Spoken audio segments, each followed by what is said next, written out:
Welcome to the Young Hearts Run Free podcast, Chris Finill. How are you doing, Chris? I'm very well, thank you, and thank you so much for inviting me on. Oh, you're very welcome. I think, as Stephen mentioned in our pre-chat, one of our listeners and one of friends had mentioned an article about your good self, and that piqued our interest. And here we are. So thank you very much. And we like when people suggest guests because although we try our best to scour the world of running, some things get past us. But to get started with yourself, Chris, we always like our guests to give a bit of background about themselves. So, what first sparked your interest in running, or have you always been a runner? I've always been a runner. I got involved with athletics at a very early age in the sense that I was born in the street that Roger Bannister lived in. And opposite me, and somebody who babysat for me, was a lady called Judy Grinham, who was an Olympic gold medalist in the Melbourne Olympics. So the street boasted the first 4 minute miler and an Olympic gold medalist. So from a very early age, I had this sense that I was somehow connected with sport above and beyond the normal way. When I was 6, 7, 8 years old, I was running around the garden shouting laps to my bemused mother to see how far I could run. Um, she had a fairly serious smoking habit, and so I used to run up to the shops to buy her cigarettes and run back. And obviously, I was always trying to beat the time of my previous trip up there. And as I grew older and stronger and faster, that was easy. So that was very motivating for me. So I'd formed an attachment with running as well as, the usual things like football and cricket as I was 9, 10 years old. And went to a school where sport was the currency of respect, and running was a second tier sport after rugby and football and cricket, but nevertheless something that I wanted to do. Occasionally we would have the cross country runs when the rugby pitches were too wet, and so we'd have impromptu races, which I generally won. And again, that was very motivating for me when I was 11, 12 years old. And by the time I was 14, 15, I was disengaging from football and rugby and concentrating more on athletics. Fortunately for me, at my school, a couple of years above me was a guy who subsequently became a 2:14 marathon runner. The master in charge of cross country was a 2:19 marathon runner, and I was surrounded by people who generally were better runners than me, certainly over the shorter distances. But I was an okay runner in a very good team, and we won cups and medals and all of that, and really sparked my interest and my enthusiasm. So that was me in my adolescent years as I moved towards adulthood.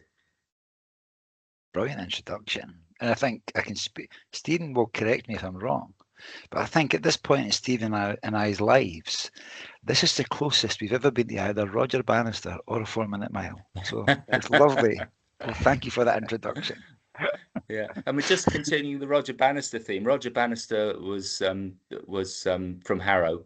I was obviously born in Harrow.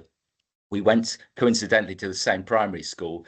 And when he was afforded the freedom of the borough of Harrow on the 50th anniversary of the 4 minute mile, which was obviously the 4 minute mile was in 1954, but he was granted freedom of the borough of Harrow in 2004. So the borough threw a rather lavish lunch for him, and very luckily for me, a relative of mine was mayor of Harrow at the time, so I was invited to the lunch because he knew I was a runner and I might be interested in attending the lunch.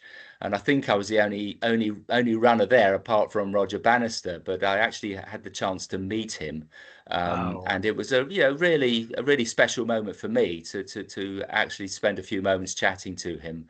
And he was, I think, pleased to speak to somebody in the room who wasn't a counsellor or just somebody who was along for the food, but somebody who actually, understood a little bit more about running than the average person.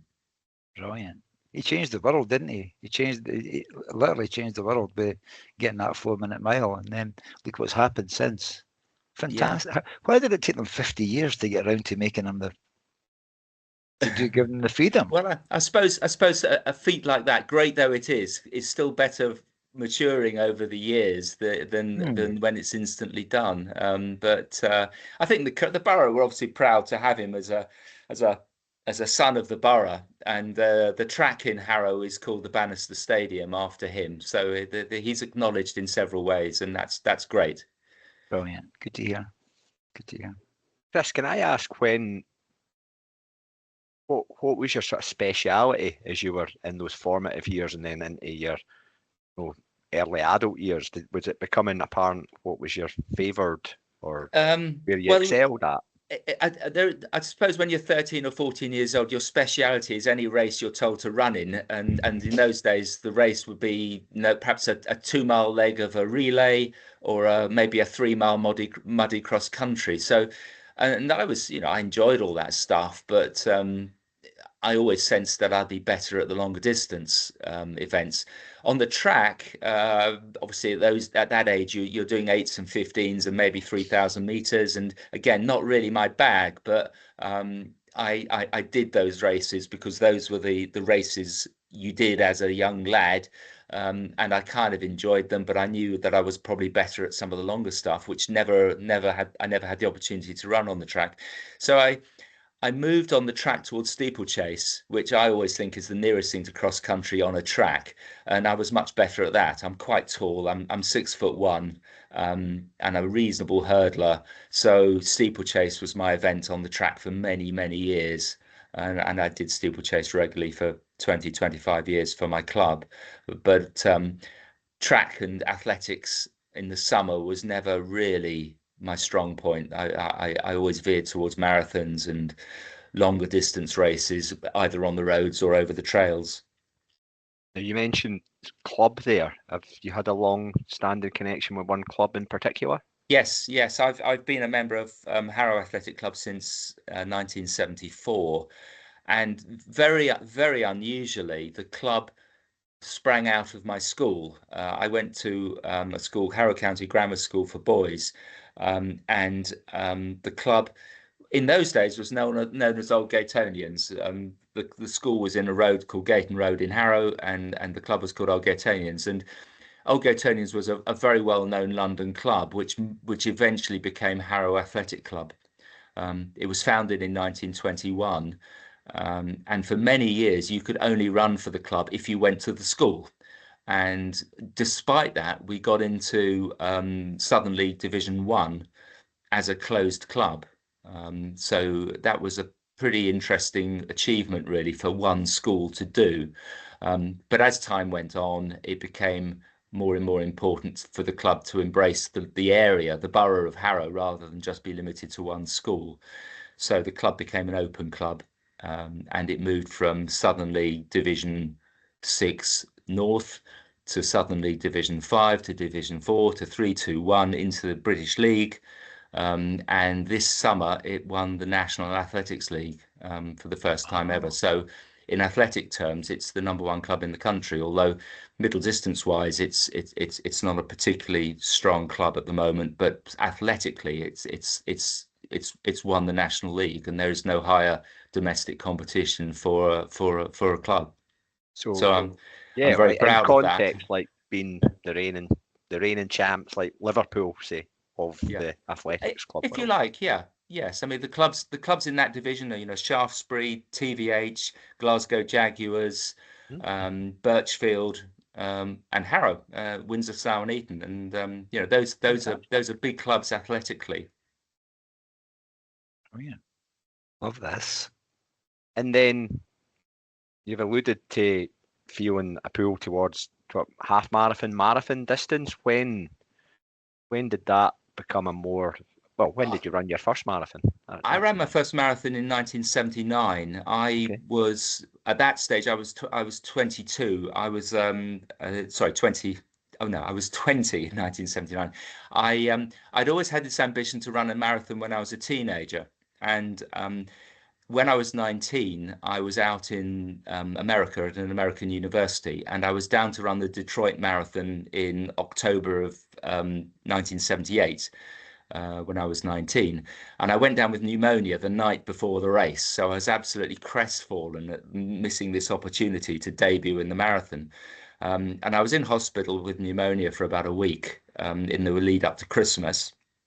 I got over that in January, started training again in March, and ran my first marathon in May '79, which was the Saginaw Bay Marathon in northern Michigan, which was quite a small event, but to me a very, very important introduction to something that was going to be a big part of my life.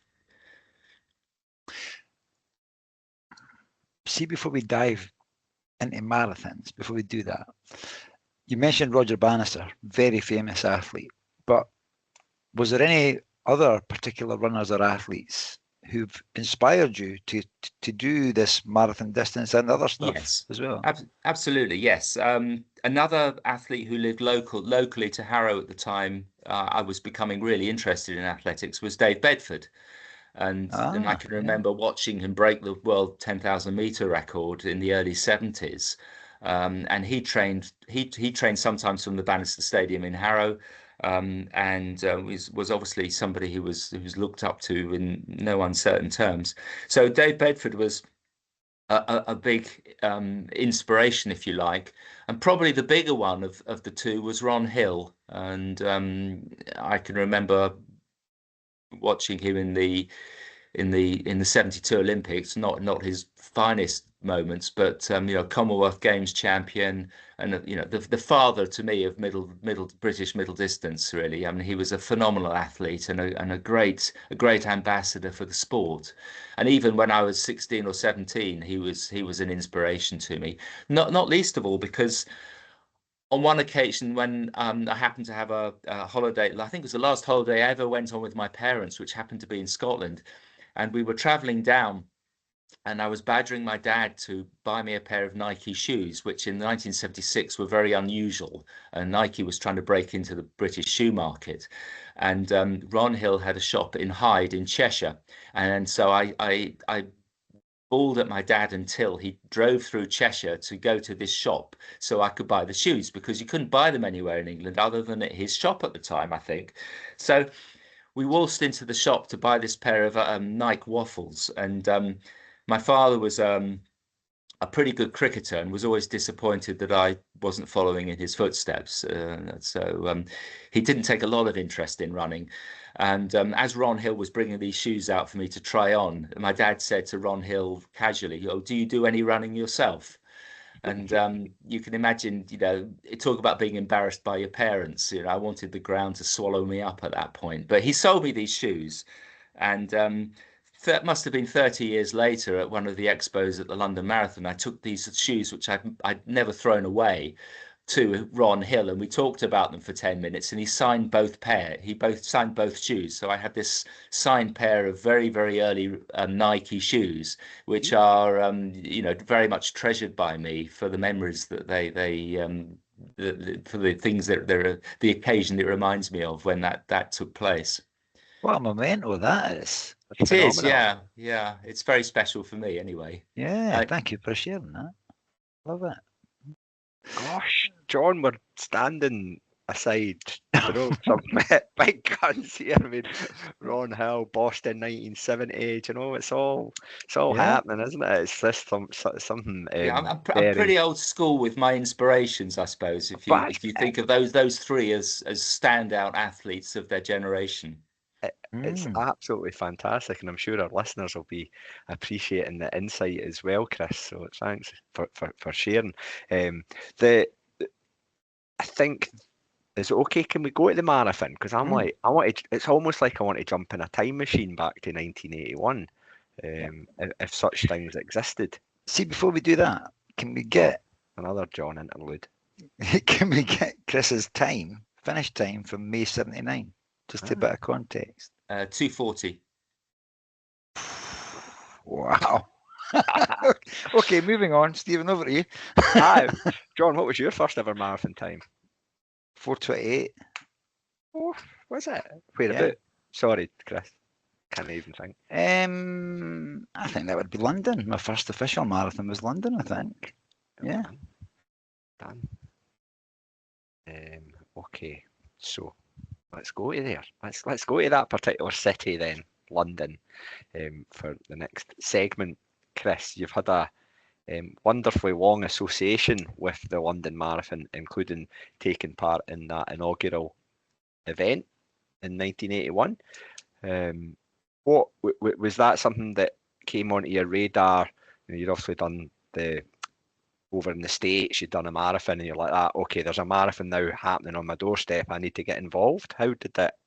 Yeah, sort of. I'd always, I think from the time I was 15 or 16, I wanted to run marathons. I was very drawn towards the longer stuff because I Right. just found it interesting. And so running a marathon in the States was a good place to be in 79 because marathon running was taking off in America before it was taking off here.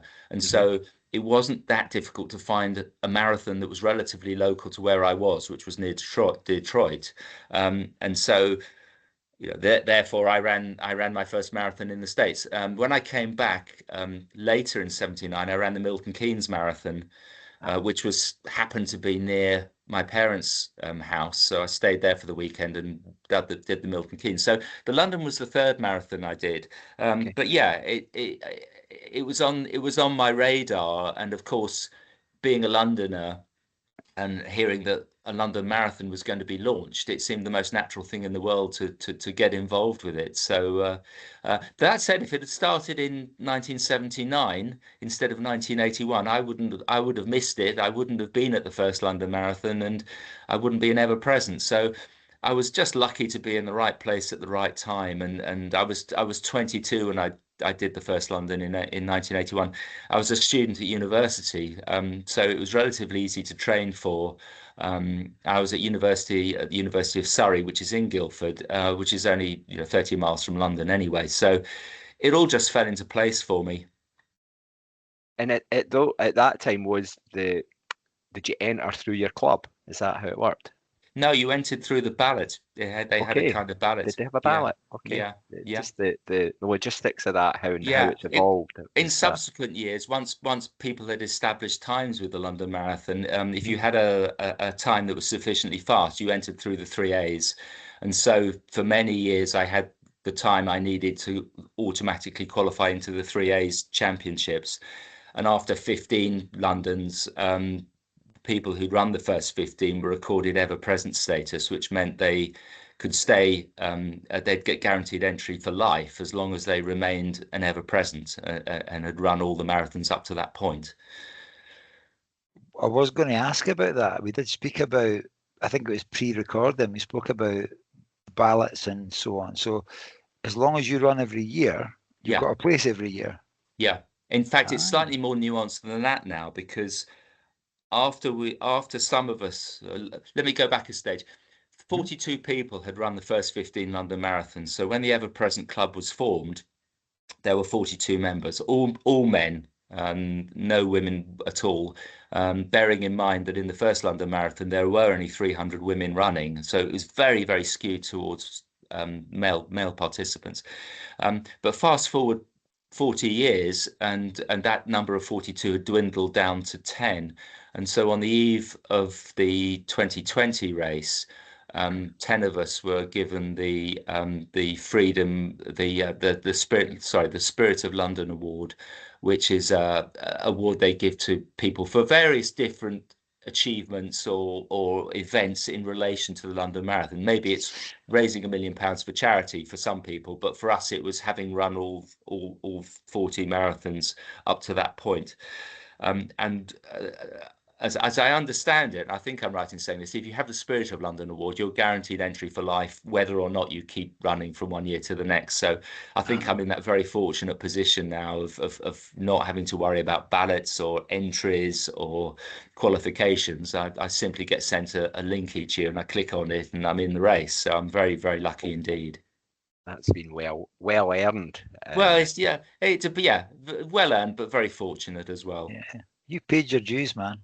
You Yeah, paid your dues. yeah, I But suppose I have. Yeah, yeah, it's even that the ever presence, and that's the name of the group that you Mm. belong to, Chris. It has that almost mythology about yeah. it Well, and stuff. Edinburgh has a similar thing called the I Club, All Years Edinburgh, and the guys who are in that have clocked up something like 20 Edinburgh marathons now. So that's beginning to boil away in the background as well. Okay, excellent. So going back to that 1981 event, and what was the size of the field? You said there was 300. There are 300 women. There were something like 7,000 starters and about 6,500 finishers. Okay, and it went well. Talk us through your first ever experience of London. It was very ragged, as you might expect, because there hadn't been a race as big as this ever before in England. And I think Chris Brayshaw and John Disley were sort of banging heads together to make it happen. And just launching it was a fantastic achievement. But there were things about it that were a bit amateurish, like, you know, there weren't enough toilets, for instance, at the start. So, you know, you can imagine the sort of difficulties that might produce. But that said, it launched, it was successful. The crowds were a bit bemused and not really sure what they were witnessing, but they were, sufficiently embracing of the event to want it to happen again. And once I think the council had seen it had happened and was feasible, they were happy to entertain it for another year. And in 1982, the numbers rose from the 6,500 finishes in 81 to about 15,000. So suddenly this race was really beginning to become something pretty big. And of course, from then on, it's developed and become what it is today, this major part of the British sporting calendar. Absolutely, and it definitely has. And I think so 2025 was what, your 45th appearance, is that right? Yes, that's right. So yeah, 45 Londons in a row. There's also a small matter of running what, sub-3 marathons consecutively. Yes, well, starting off in 81, I was running sub-3 marathons every year till up to and including 2013. So that's 33 in a row, and I didn't give it any thought at all till I'd run about 24 or 25 of these in a row, and then Andy Burfoot, who's a previous winner of the Boston Marathon and a guy who's very much involved on the American road running scene, contacted me and said, "Do you think this is a record of some sort?" And I hadn't crossed my mind it was at the time. But he took it upon himself and with a few other people to try and work out whether anyone in the world had run at the time 25 or 26 sub-3s in the same marathon. And although they didn't at the end confirm it for every marathon there'd ever been, they did confirm it for the majors, because they're quite the statistics for the majors are obviously pretty rock solid. So I got given the Guinness record for 30 sub-3s at London from 81 to whenever that was. And then I carried on doing sub-3s for another 3 years to make it 33. And then sadly in 2014, I had a rather bad hamstring injury and missed it by a few minutes. And then I was back sub-3 from 2015 to 2017. Then I broke my arm in 18 and then went sub-3 in 19. And since then I haven't managed it. So that's that's the history of that. It's extraordinary that 33 sub-3, it is that avoiding that race ending or the injury that prevents you from getting to the start line. To do that 33 years in a row, you were doing everything. And the difficult thing about that record is if you're doing it in the same marathon, you've got no choice it's not run a sub-3 that year. It's run a sub-3 on the 24th of April or whenever the marathon is. You've got no leeway whatsoever. And that's what tripped me up in 2014, because I just couldn't train in the build up to the marathon, and I went into it comparatively unfit, and that's just the way it is. That's how running goes sometimes. But you still gave it your all by the sounds of it. Yeah. I've got two questions. The first one is about the route of London, because London's changed. London's changed since 1981. What was it? Has the route changed a lot over the years, or is it just being tweaked here and there? I think the core of the race is actually very, very, very unchanged. It starts off in Blackheath. About half the race is south of the river, about half the race is north of the river, and it finishes in the West End. And that's been the way it's always been. And the route south of the river is virtually unchanged over the years. once you get north of the river, there have been a few subtle variations, like sometimes we've run anti-clockwise around the Isle of Dogs, sometimes we've run clockwise around it. The scenery's changed enormously there because London's moved eastwards. The big skyscrapers have moved into, Canary Wharf and the Isle of Dogs. And it's become a much, much more built up part of the course now. And consequently, the route round the Isle of Dogs has shifted a little bit as the architecture's developed around it. The finish has changed. The finish in the first year was in Constitution Hill, quite close to Buckingham Palace. And then it moved to Westminster Bridge for a number of years with the iconic Big Ben in the background as people cross the finish line. And in more recent years, of course, it's finished pretty close to Buckingham Palace in the Mall. So it's been in the Mall for a long, long time now, but it hasn't always been there. Yeah. But essentially, they've not messed around with it too much, and I think that's great because people have an idea of what the course is, and as long as it still works, there's no need to fix it. And my other questions about 1983, when your finish time was 2:29:59. Yes. What did that feel like? Pretty good. I mean, there's a story there as well, of course, but yeah, I could see. Even in those days, I was running with a watch. I had a cheap Casio watch on my wrist, and I could see from my wrist that it was going to be quite a close thing to get under 2.5 hours. And I would say two things about that. The first thing is it probably took me 40 seconds to get over the start line. So in that sense, I probably was running way more under 2.5 hours than the 2:29:59 suggests.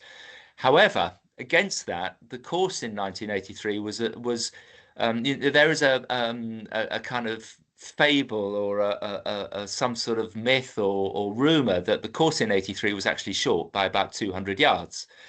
So, in my mind, I sort of weigh up the 40 seconds it took me to get over the line as in my favour against the fact that the course was probably 200 meters short. So I'll just take the 2:29:59 and leave it at that. But another year I ran. My time I was given was 2:30:00, and I know as I went under the gantry it said 2:29:59. So sometimes you get the breaks and sometimes you don't. Brilliant! An amazing achievement on both years. So well done, absolutely well done. But mind blowing that as Stephen we're beginning this deep dive into the different years and that record. Amazing. Yeah. I've got a bit of a side question that wasn't on our question set. I hope you don't mind, Chris. But it was more around about how the evolution of trainer technology and nutrition and stuff like that throughout the years. And you've obviously, had the longevity to be there throughout all that. Is that something that you've embraced as part of your own personal journey? Shoe-wise, yes. The shoes I was running in the early days were just very basic training shoes. They were way better than the plimsolls that some of the 50s and 60s runners were running in, for sure. But in comparison to what's available now, they were fairly primitive. Do I embrace new shoe technology? Yes, I do, because as long as it's within the rules, it's sensible to seek whatever advantages you can. For instance, when tracks moved away from being cinder tracks to synthetic tracks, nobody was saying, "Oh, I'm only going to run my races on cinder tracks because the new tracks are fast and it's not fair." You have to move with the times, otherwise you just become a bitter and twisted athlete who clings to something that nobody else bothers to cling to. So yeah, the shoes these days do make a difference. They are great, and as long as they're legal, I'll be wearing them.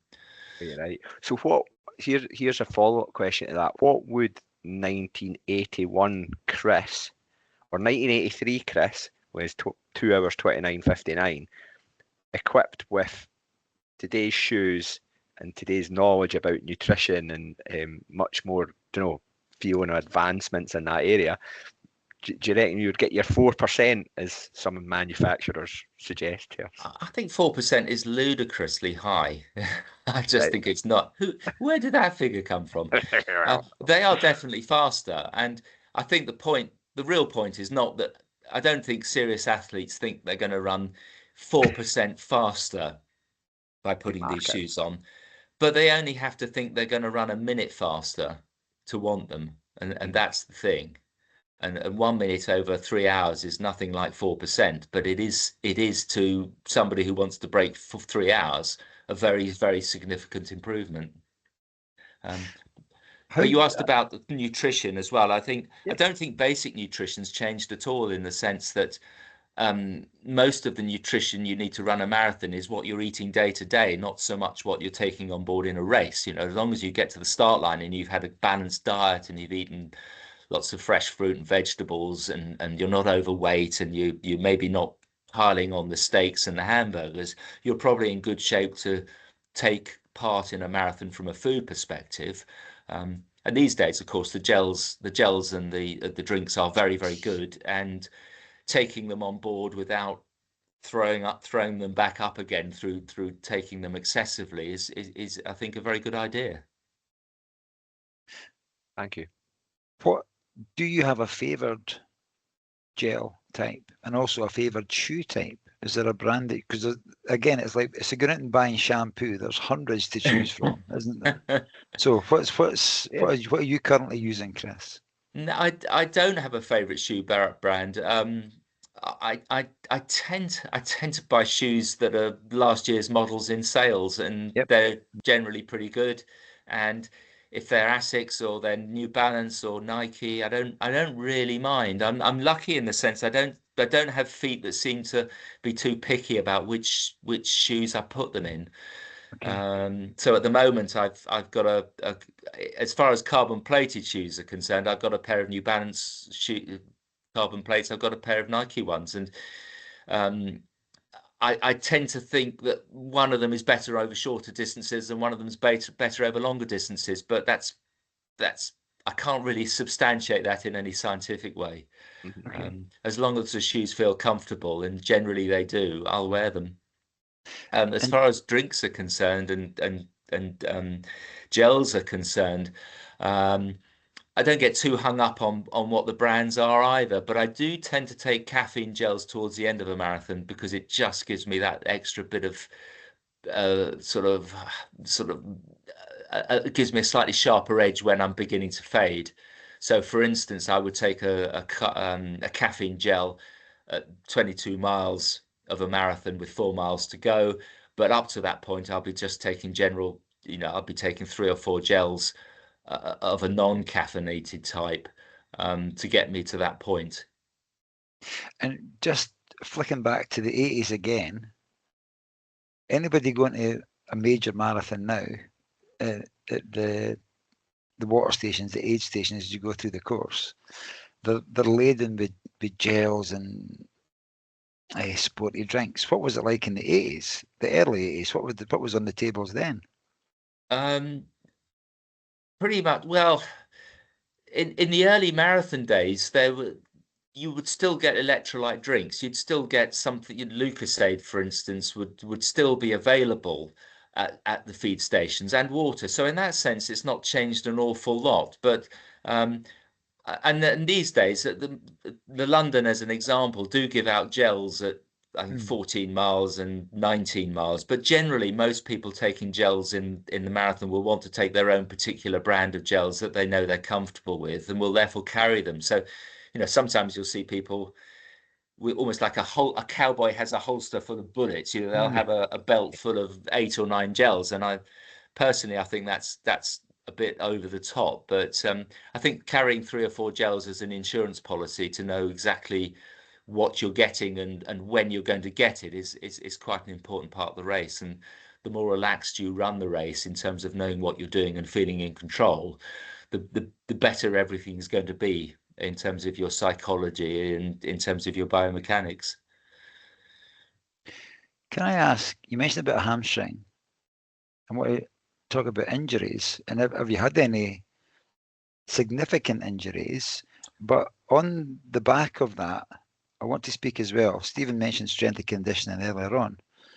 What do you do for strength and conditioning? And do you do yoga, Pilates? What's your sort of background to off the track? Well, taking the injury question first, there have been three times in my life when I've had problems. One was that hamstring injury in 2014, which took about 6 months to clear up, and it came at exactly the wrong time for me relative to the London. So, and that's when I lost the streak. So, which I would have ideally extended to, I don't know, 36 or 37. So that was a bitter pill to swallow. And we may come on to this. I got injured out in the States, which I won't go into at the moment, but that was potentially a trip. That was potentially a problem that would see me not run across America. So that was a big deal. And then not really an injury, but a scare, a medical scare, was when I was 27. I developed irregular heartbeats, and I went and saw a specialist sports cardiologist who couldn't explain it at all. And I had several bouts of this when I was doing speed work around the track. And again, had every test under the sun, and they couldn't see any reason why it happened. And although I had a few bouts of it in my early 30s as well, and I am touching wood as I say this, quite literally. Since then, I've not had any issues with it at all. So I've been lucky with injuries and illnesses and medical issues over the years. And generally, I've not. And again, I'm touching wood as I say this. One of the things that defines you as an athlete, particularly once you're over 40, are the gaps in your training because of injuries.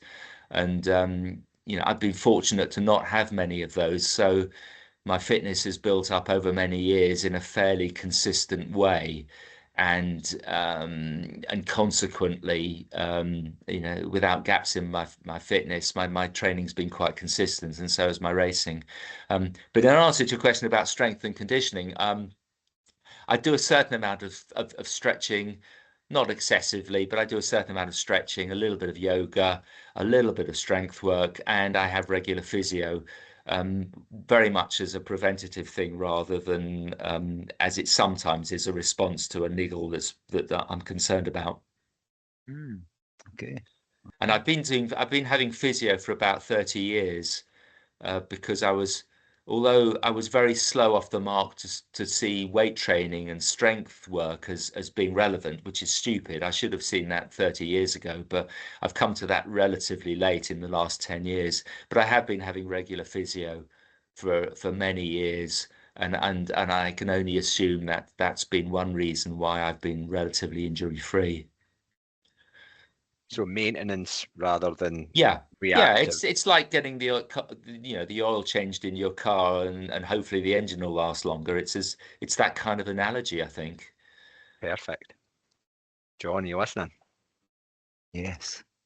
Yeah.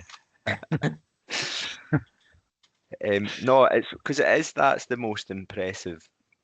Well, the thing that jumped out at me was around about your longevity. That's a word I've used twice now. Apologies, Chris. In terms of, I mean, let's speak about the here and now. You're still running how many times a week? 5 times a week. 5 times a week. Yeah. And still doing so with the club, I'm assuming. Oh yes, yeah, very much so. Yeah. Yeah. Regular cross country, regular competitions. Okay. And if you don't mind me asking, like, where's your sort of weekly mileage? Is it in decline? Is it plateaued? Are you still doing the same? What's that look like? It's pretty much the same as it ever was. I've Right. apart from things like the run across America or the John O'Groats to Land's End, I've Those averaged little things. I've averaged 40 miles a week for 55 years. It's as simple as that. I've never been big miles, never done big miles. Wow. And maybe that's a contributor to the build up of strength that's meant I haven't broken down by overreaching myself. There'll be a lot of people listening intently just now. John and myself included. I can see it in John's Definitely. Yeah. expression. The sweet spot. And everybody's sweet spot is a little different. Absolutely, and maybe I've discovered mine. I mean, there is no controlled experiment here. I don't go back to 19 and do a have a different regime to see if the results are better or worse. But yeah, certainly in terms of longevity, it works. And more importantly than avoiding injury is just keeping the enthusiasm going. But I can't imagine a life without running, and so it's just, you know, integral to who I am, and I thoroughly enjoy it. So I don't find racing regularly and mixing with runners and being part of that culture or clan anything other than totally enjoyable.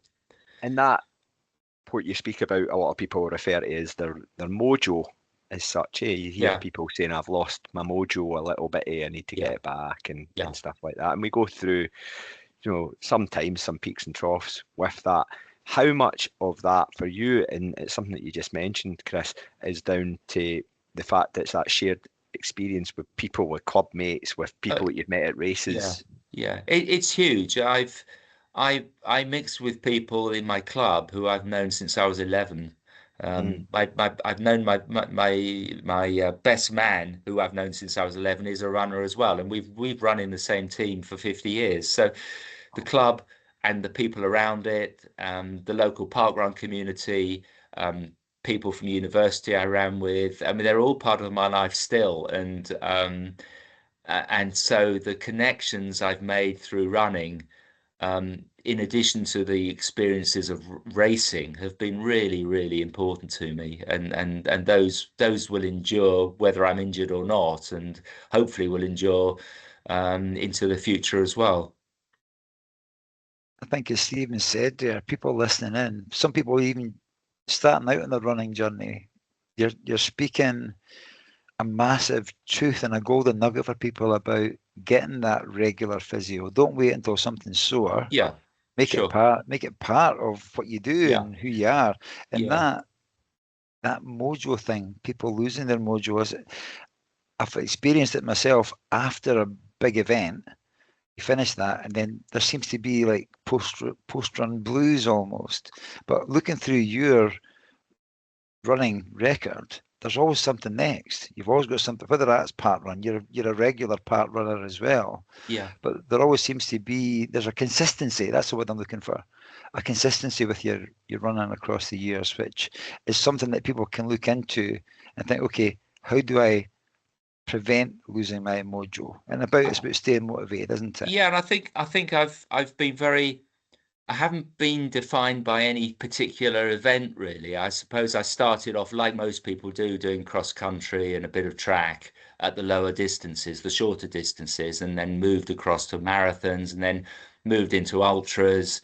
And then I sort of had a crack at trail running and a bit of fell running, and then I've moved back to the track again recently to do steeplechase after a gap of 20 years because I'm just always curious to know what I'm like at events that aren't the standard ones that I've been doing for the last X years. And so I'm I'm not I'm always curious, I suppose, and I am, even though I'm quite a Luddite in most ways as far as my life's concerned. I'm quite ambitious in terms of running, and I'm quite curious about trying new things. You know, Mm. experimenting with running shoes or experimenting with diet. I'm trying to lose a bit of weight at the moment, and I'm thinking, well, if I can lose 3 or 4 pounds, which I find incredibly hard to do because I'm greedy, if I can lose three or four Quite well. pounds, hopefully that's going to see me, I don't know, X seconds faster over 5 miles. Let's How do see if that you works. how do you intend to lose that 3 or 4 pounds? Um, by trying to cut out sweet things and cakes and bread, because I am a glutton for that sort of thing. I Yeah. have a quite a good diet. I eat well, but I also like cakes and biscuits, and I've really got to try and be disciplined about that. And it's hard. Got to live, man. You got to live. You have, yeah, But also, I think you mentioned earlier on when you were talking about nutrition, you mentioned about it's what you eat day to day. It's not yeah, just about yeah, in a training block. It's not just about on race day. It's yeah, about how yeah. you live and Your, what I you eat. always So, think your diet is what you averagely eat. It's not the extremes of virtue mm, or pile of chips. It's what you averagely eat day to day, year in, year out, that is your diet. Didn't mention chips around here, Yeah. Chris. Now, I've also, got my hand on my head. Averagely eat. It's a new sort of saying for me. Now I'm thinking about what I averagely eat. Oh, sugar. oh no. I've got work to do. Before we go, you mentioned about a couple of long distance runs that we'd like to have a chat about as well. But I've got a burning question. Where do you keep all your London Marathon medals? They are in a plastic bag in the loft. That'll be a heavy bag. Has it got It's a a heavy bag, bag, a backpack? Yeah. What's that? What's that thump? It's Chris's medals have just come through the ceiling. Oh man.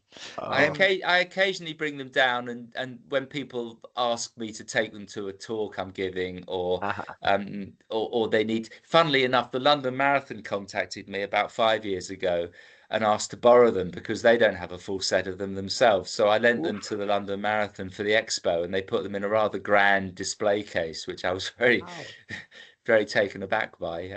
But yeah, they generally live in the loft. It's very much you can't really trump that show and tell as a runner, eh? Oh, here's my 45 London Marathon medals. Anybody going to up the ante? No, I'll just go back in my box, Chris. You mentioned three words, running across America. Yeah. And that's just dangling a mask at it for people. So what was I know what America is, I know the country, I know it's big, but what was the idea? What was the motivation to even think about doing something like that, Chris? Okay, well, I by the time I'd been running, by the time I was 35 or 36, I was getting curious about running beyond marathon distance. So I ran several ultras in my late 30s, and that got me started on ultra running and 100Ks and 24-hour races and so on.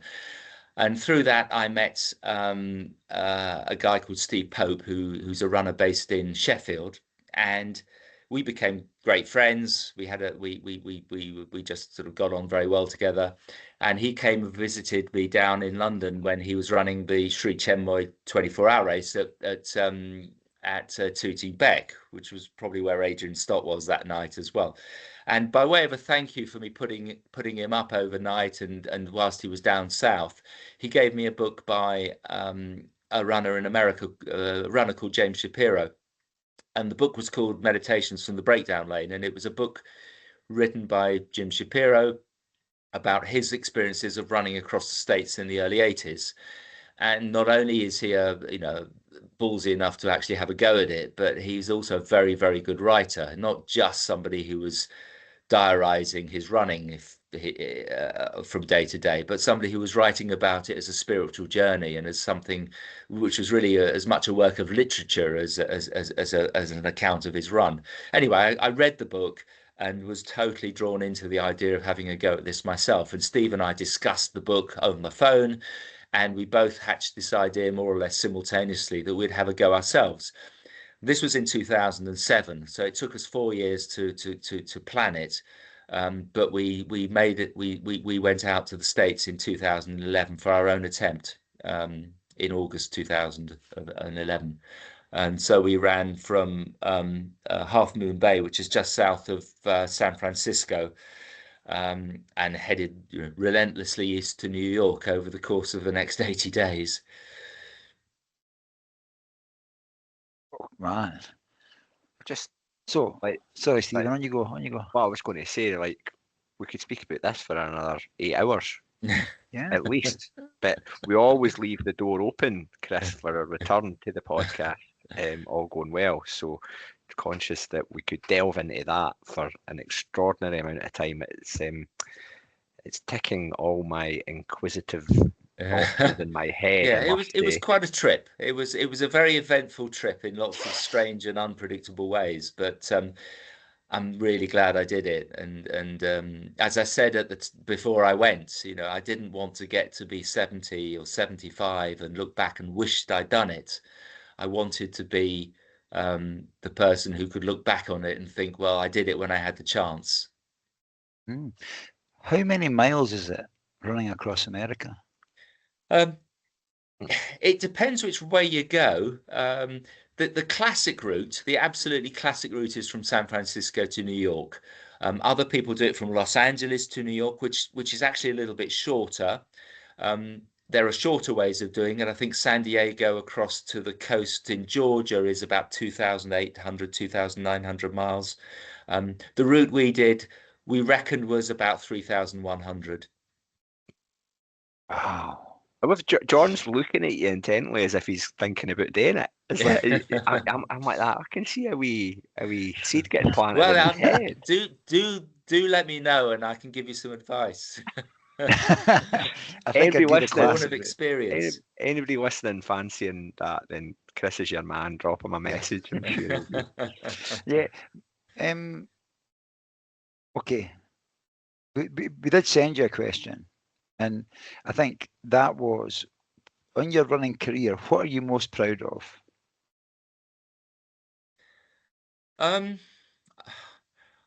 I think there are two things I'm proud of, and no, they're not to do with the London Marathon. The first is running across the States because it was an almighty thing to organise and an almighty thing to commit to. And I had to threaten to leave resign my job if they wouldn't let me go and that kind of thing. So there was quite a lot on the line there, and and the sheer sort of commitment and will to make it happen was something that I was proud of, in the sense that you just had to move heaven and earth to do it, because so many things had to fall into place and be organized, not least of all things like my wife driving the car 9,000 miles whilst we ran three. She was following us in a car, picking us up at the side of the road, ferrying us back to a motel, taking us back the following day to wherever we'd stopped the previous night, all of that sort of thing. Very complicated. And um, it just took a tremendous amount of organization and will, and I'm proud that it happened. If I'd got halfway across and conked, that would have been terrible. But we both made, Steve and I, we ran together, we both made it, and I'm very proud of that. And then latterly, um, I'm I'm very I'm very pleased with. It sounds a bit smug, but um, I'm very glad that I've run 24-hour races for GB, and I've also most recently won Masters titles at 2,000 meter steeplechase, and I'm very pleased with the way that range has worked out, because one involves running around a track 650 times, and the other one involves, to my way of thinking, was sprinting around the track for 5 laps, and they're very different events. And I'm glad that I've been able to still return to the steeplechase when everything else pointed towards me running longer and longer distances. So I never quite left my track roots behind, and I'm pleased that I've managed to still, jump over the barriers without making a fool of myself. Chris, not enough people blow their own trumpet, man. I would say shout that loud and proud, and you obviously are very proud of it, and well done on doing that. Whenever I'm at a track, I look at the hurdles and the thing for the steeple, especially at the water jump. That one's Yes. always there. And I Yeah. think, bloody hell, I don't know if I'd go over it once. Yeah. Yeah. Do you know what I mean? Well, So, yeah, I mean, when I'm Like to see you 66 try. now, and I hadn't done, when I returned to the steeplechase after a gap of 15 years, which itself was a gap of 10 years from when I was doing it seriously. I remember going into the water jump for the first time in a race. In fact, the first time in 15 years in a race. And as we got round the back straight, and I could sense I was getting closer and closer to this water jump, I just thought, oh God, why am I here? Why am I doing this? And so I sort of sped up a bit, because the mistake with the water jump is to go into it too slowly. So I forced myself to speed up, and I put my foot on the barrier and came down the other side, and I landed one-footed like I wanted to. But when I was 30 or 25 or 30, I'd have sped out of that water jump, very, in a fairly athletic way. But I landed, and I swear the jolt of the landing just went through my body, up my spine, and I could almost feel my teeth rattle. But once I'd done it once, I thought, well, I've only got to do it 4 more times, and then I can stop. So suddenly it didn't seem to be quite so bad. But there were moments when I thought, yeah, this is a hard event. It's not very long, and it's going to be over quite quickly. But it is still quite a daunting event, which is why it's a bit of an acquired taste amongst athletes, and generally people avoid it either because they're too much of a thoroughbred to do the steeplechase anyway, or because they just don't like the idea of doing the barriers. It's a bit like cross country, isn't it? It's a Yeah. lung buster. You just go Yeah. full out Red all the line. time. Yeah. And it destroys your rhythm as well, like mud does or like hills do. Yeah. Hmm. And do you still get the spikes out for the cross country? Yeah, oh yes. I Yeah. was running on Saturday in spikes on a very muddy course in northwest London. But yeah, I can tell by the definitely. smile on your face. Yes. Weirdly enjoyable. A pair of spikes are a thing of beauty. It's probably how ballerinas look at ballet shoes. I just see them and I think they're gorgeous. Something else that was mentioned, and we're deeper going into the longer distances here. Something else that was mentioned pre-recording is that you are one of the people who have, this is going to prove this is real, because I think you're the first person we've had on that can speak about running around the North Inch in Perth for 24 hours. Mm-hmm. It was a thing of myth that this happened. And Steve and I spoke about it, and people are going, that's not right.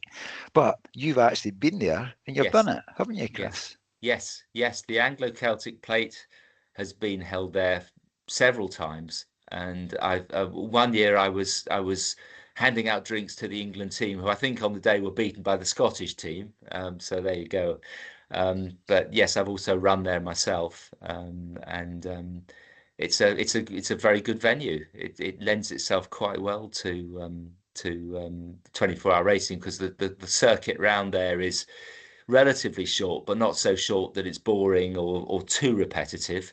And I think Adrian and his team at the time were putting on a very good event. And I guess from your what you're saying, that the fact that it's sort of disappeared into myth means it's not being held there anymore, and people find it difficult to believe it ever was. Yeah, the Anglo-Celtic plate does, but only the 100k and 50k events. But the 24-hour thing doesn't happen anymore. No. So, No. and 24 hours on the North Inch in Perth, or 20, Tootenbeck's a running track, isn't it? It is, yeah. So 24 hours on the North Inch or 24 hours on the running track, have you got a preference to them? I've done my personal best on the track, so I suppose the answer is the track is probably an easier distance, in the sense that, well, there are pros and cons. It's dead level, which isn't great. You do actually want slight undulations to not lock your body into the same position all the time. And of course, you're running half the race, whatever distance you clock up on the track, you're running on a curve. Whereas on a bigger circuit, although there are corners, there have to be corners. They tend to be less frequent and therefore less of an issue. The advantage of a track is, if you miss your feed station because you weren't paying attention, it'll be coming round again in 400 meters time, and so you can be a bit more lax about support on a track. And to the extent it's floodlit at night time, you don't get lost in the wilderness of darkness that can easily happen at 3 a.m. when you're running around a park. So I think generally I prefer the tracks. I'm just having a look here. In 2008 at Tootenbeck, did you finish first? Yeah. Wow! Congratulations on that as well. Learning all the time. In 2008. 2008. At 24 hours. 49-year-old. At 49-year-old. Yes. Yeah, I was a latecomer to ultras in that sense, and I ran my personal best that year. But I had some fantastic. John, there's hope for me yet. 100%. What was different that year, Chris? What was different? I'd moved up from 100K. I'd spent time doing 100Ks, and I could sense I wasn't getting any faster at them. And being, ever curious about longer distances, I thought I'd give 24 hours a crack. So, and I had a guy supporting me called Andy Smith, who was one of the guys at the time involved with the British Ultra squad, and he was an absolutely brilliant supporter. He would be my brain when my brain was otherwise in a shoebox running around a track. He would tell me, you haven't eaten anything for 20 minutes. You need to eat something. And I hadn't clocked this at all because I'd be away with the fairies running around in a daze, but he would be keeping a very clear track on what I was eating, how much I was drinking, whether I'd been drinking enough, whether I'd been eating enough. And so he was a brilliant support to me, and kept me going for 24 hours. And I was only not running for about 10 or 12 minutes of that 24 hours. Or Wow. I should say, not moving forward. So there would be occasions when I'd walk a lap and eat, because it's much easier to eat, when you're walking. So I would occasionally walk and eat at the same time, but otherwise I was running, and pretty much relentlessly for 24 hours, because that's the name of the game. You only clock up distance when you're moving. It's John unbelievable. recently took part in a track event. It was Wee bit called. different. Oh, how's it different, John? Stop. You just went and told Chris that you need to be blowing their own trumpet. Yes, you're quite right. Yes, Go you're on, tell right. me about it. It was at St Ives in Cambridgeshire, John. Oh, yes, yes, Yeah, it's one of the Mark Cubane's events, and yes. this one you get 25 hours because it runs on a day the clocks go back. Ah, So, and you've got the target it's called the Track 100. yes, So the target is to run 100 miles, which I yeah, did with yeah. 5 minutes to spare out of Excellent. 25 Well, that hours. makes it So, it makes it all the sweeter, doesn't it? oh, it certainly does. It Yeah. most certainly Talking does. about, fine lines. I did the Comrades Marathon in 2003, and I was pretty fit then, and I ran a reasonable race, and I was watching the finishers come in towards the deadline when the gate comes down, and of course some runners made that cut off by 10 seconds and were overjoyed and got their Comrades medal, and other runners missed it by 2 seconds and collapsed like a sack of potatoes and weren't allowed to finish. And that's the cruelty or the glory of the race. But I always think, if you go back the following year having failed it and then you succeed, that it must Yeah. be the sweetest thing. And getting 100 miles by 5 minutes is way sweeter than doing it with an hour to spare, isn't it? Because you've got the sort of excitement and the adrenaline rush of thinking you might not do it, and then the pleasure of realizing that you have done it, and that must be a wonderful feeling. It I'm is. even quite happy, John, when I do like a training run and it's 47:59. Just Yeah. a random one. You know, I'm so much more happy at that. So that's that little tiny little win, of just coming in under the Yeah. margin. Yeah. Oh, it's a great, you tell everybody about it, don't you? Yeah, and You're, 100 miles is, it's a long way. Not many people can mm, last that distance. So One it's thing that John done, Chris, was after so many hours, you changed direction. yeah. yeah. Yeah, same Yeah. at Tooting. Yeah, Is to that to right? Yeah. to that's right. Because again, if you're running 100 miles on the track, 50 miles of that is on a curve, and you don't want that 50 miles to be the same Same. anti-clockwise curve. You want it to be 25 miles one way, 25 the other, and Yeah. 50 miles down the home straight and the back straight for sure. Yeah. Yeah, no, it's important. The mental side of stuff. Now we're talking. There's a mental strength for any distance, but when you're talking about ultra distance, is that there's a mental side? I want to talk about training, Chris. Is it something you've done specifically, worked on the mental side of your game for when the challenges come and when you start getting sore and your brain's telling you, "Come on, what are we doing here?" Um, I don't know. I mean, I've never sort of worked on it in any conscious way, but I've moved up Okay. the distances, which has been a good entree into running the really big distances. I haven't, I've paid my dues at the short Mm, stuff and built up a career that's got longer and longer and longer to the point where I've, gone transcontinental. But the hardest races have been the 24-hour races, when it's 4 in the morning and it's still dark and the birds haven't started singing and you've been on your feet for 16 hours. That's when it's really hard. The bird song's lovely, isn't it? Yeah, it is. Yeah, and then hopefully the sun, that glimmer that the sun's coming up as well. Those are the moments you really cling to, and those are the low points. But I think, I suppose I'm just mentally, I enjoy that sort of stuff at some level. I quite enjoy, I wouldn't say I enjoy the suffering, but I enjoy the challenge of it. And I embrace that challenge as much as I can. I don't fight it. And I suppose I'm quite good at that sort of thing, which is one reason I enjoy it, and enjoying it is the reason I do it. So it's all self-reinforcing, really. I don't have an off switch, really. I mean, once I start a race, you'd have to scrape me off the ground to not let me finish. There'd have to be a really bad reason for me not to finish a race, and it's occasionally happened, but it's usually been quite severe. But there's a mental strength, a resilience in there, though, in that mindset that you're talking about. Someone's going to have to happen here. Yes. Yeah. And I think ultra runners generally have that more than 800-meter runners, because that's the nature of that event. Yeah. 800-meter runners have different attributes. They're a damn sight faster, and they're damn sight more tactically aware of position on the track, but it's a different game. Food for thought, John? Oh, loads. Absolutely. I think we come back to Race Across America another time to devote a longer chat about that. Yeah, there's a lot to talk about. If you're happy to continue, that's absolutely fine. Yeah, so it was a long old journey, and lots of things happened.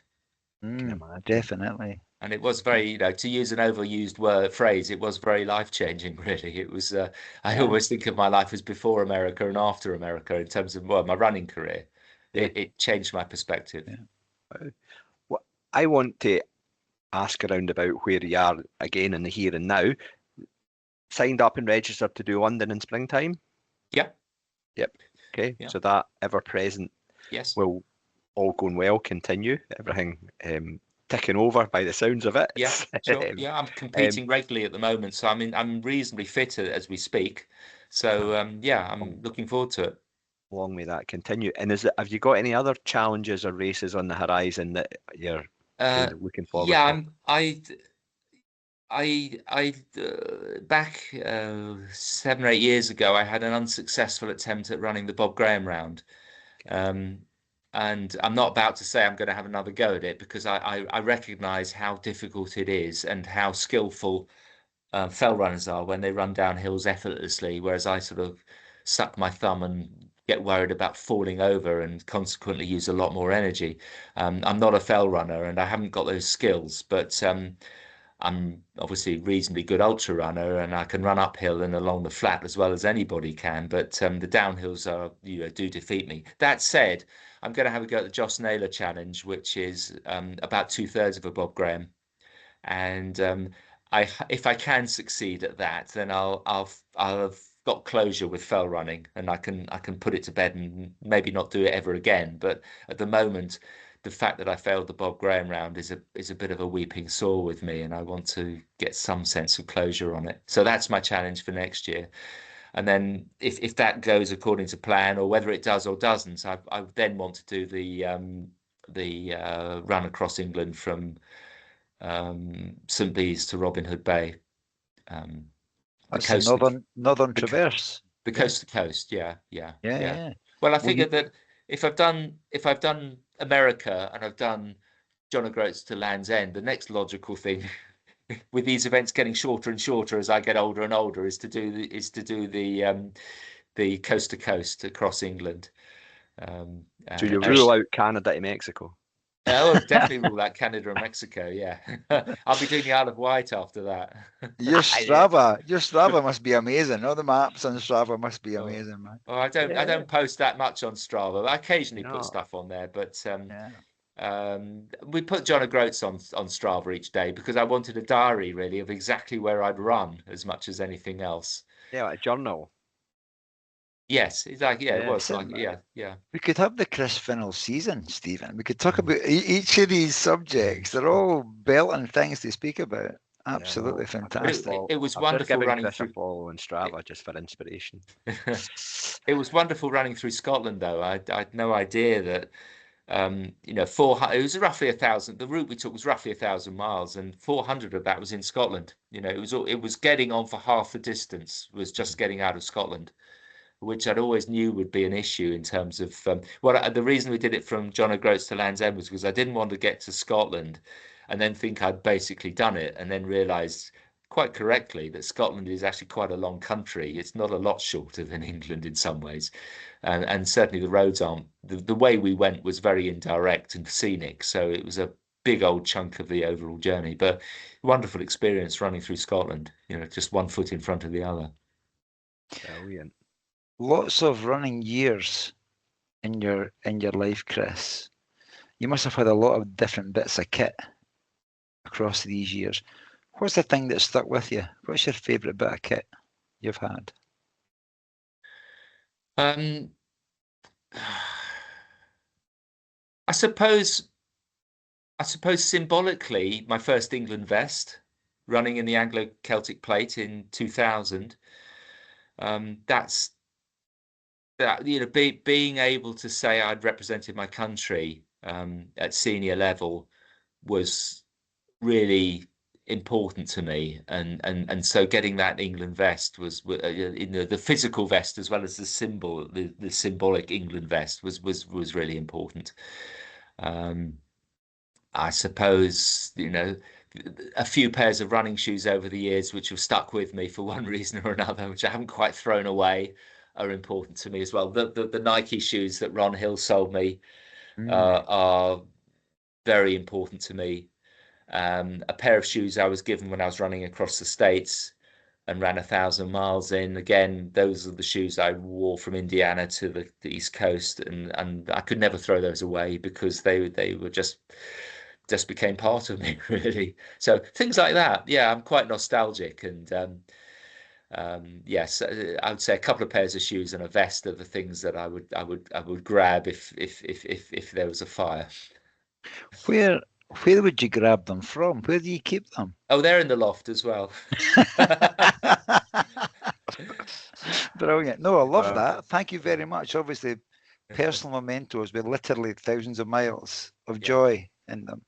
I'm now worried that the loft's got the correct humidity conditions to keep them all. I'm worried that the rafters are going to bow. Yeah, Yeah. yeah, I can well imagine, Chris. Well, not because of running kit in particular, but just generally, you know, the rubbish you accumulate. I've lived in this house for 30 years, so family life has happened under this roof. So lots of things in the loft you know, probably should be moved on, but haven't quite reached that point yet.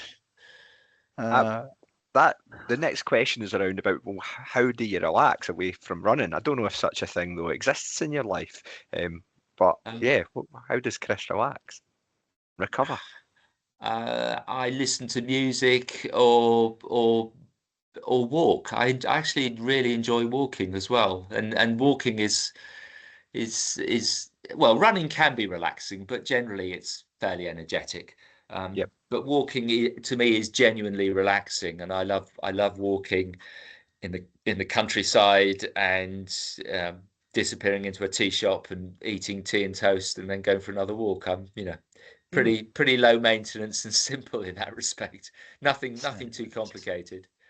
I love the countryside, and so I'm either running around it or walking in it. We had a guy on, Andy Campbell, Stephen. He was talking about the benefits of walking, hiking. It doesn't all have to be running. No, you know. no. I mean, if you go back to you know, people like Alf Scrubb, the great world record holder of the early 20th century. You know, he had world records from 3 miles up to 10 miles in, you know, 1903, 1904, 1905, and was, you know, the world class runner of his day. And a lot of his training was simply walking briskly, as well as you know, running hard or doing repetitions or whatever else he did. Walking was a component of his training. Brilliant. We'll get to music. In a second. Stephen, you want to? Yeah, we ask all our guests, Chris, for a word or phrase into what we call our dialect dictionary. Yeah. So it's something unique or something you've picked up along the way, something from your home town, city, Yeah. whatever you want to call it. So what is your contribution for us? Well, I gave this a bit of thought, and I thought, well, what sort of? It's difficult to know what your own dialect is, isn't it? Because they're the words you just completely take for granted. But I'm the a joint winter team manager for my club, so we often turn up at cross country races, and I'm always trying to sort of encourage people or create a team spirit. So I always take, you'll be proud of this, the two Scotsmen I'm saying this to. I always take Tunnock's tea cakes with me, and that's the snack of choice after the race. So everybody, assuming they finished, they do have, there is that bar of achievement to clear. But assuming they finish the race, everybody gets a Tunnock's wafer. So my word is Tunnock's. I shout Tunnock's and everybody gathers round. So it's a Scottish word, which I know you'll relate to. Love it. Absolutely, yeah. And it's food related. It's ticking all our boxes, Chris. And there's a guy who's going to be listening to this who I'm sure will love it. Andy Donnelly, Stephen. Yep. Came to the Chile in November and left with a box of Tunnock's caramel wafers. Yeah, that's love. That is real love. Yeah. He travelled up to a race that we organise, and from, I think, Leeds. He's Leeds based, and we just sort of wee bit extra Tunnock's tea cakes. Sorry, it was caramel wafers rather. Yeah, well, yeah. So I alternate between the two. I try and surprise people as to whether it's going to be Tunnock's tea cakes, either milk or dark chocolate, or the caramel wafers, milk or dark. So there's quite a few permutations I can spring on people. Nobody's going home disappointed.